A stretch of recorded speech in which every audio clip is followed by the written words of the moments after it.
Taasisi ya Afya ya Ifakara imeelezea mafanikio makubwa ya kisayansi yaliyochangia kuokoa maisha ya wananchi, huku ikiwemo dira ya kukabiliana na changamoto mpya ya afya ikiwemo magonjwa ya mlipuko.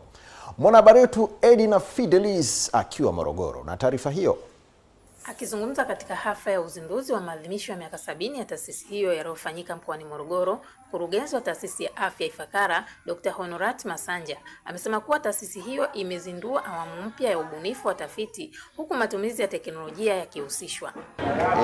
Sisi ni taasisi ya kwanza kufanya majaribio ya chanjo ya malaria ambayo majaribio ya awali hayakuwa na mafanikio sana, lakini hivi siku za karibuni tumeshiriki katika chanjo ambazo zimekwenda mpaka kufikia kuthibitishwa na Shirika la Afya Duniani kwa ajili ya matumizi ya binadamu, na katika nchi zingine tayari wameishaanza kuchanja watoto kama sehemu ya mpango wa chanjo wa kawaida. Lakini eneo lingine pia ambalo tumefanikiwa ni eneo la kwenye vyandarua, utafiti wa vyandarua. Tulifanya utafiti ambao ulipelekea naweza kusema uliweza kupelekea kuanzisha kiwanda kikubwa cha uzalishaji wa vyandarua kilichoko Arusha. Kwa upande wake, mwenyekiti wa bodi ya taasisi ya afya Ifakara, Abraham Mzava, hapa anaeleza mafanikio ndani ya kipindi chote cha miaka 70, huku wadau wakibainisha manufaa wanayopata kutokana na uwepo wa kituo hicho.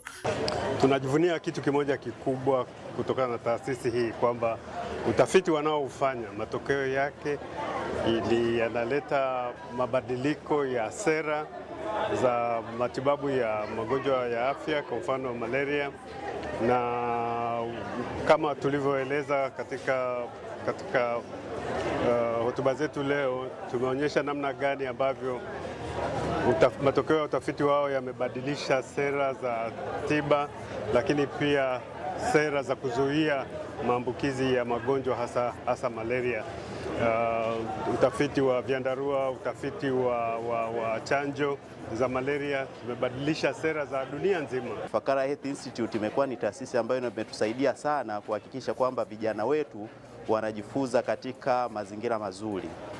Ndani ya Ifakara Health Institute kuna maabara mbalimbali ambazo wanafunzi wetu wanapata access na kuweza kujifunza.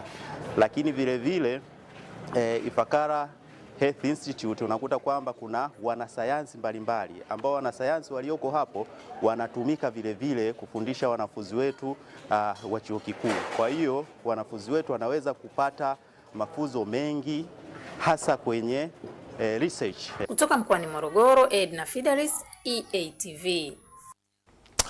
Shukrani sana. Ukiwa ni mtu makini kati ya watu makini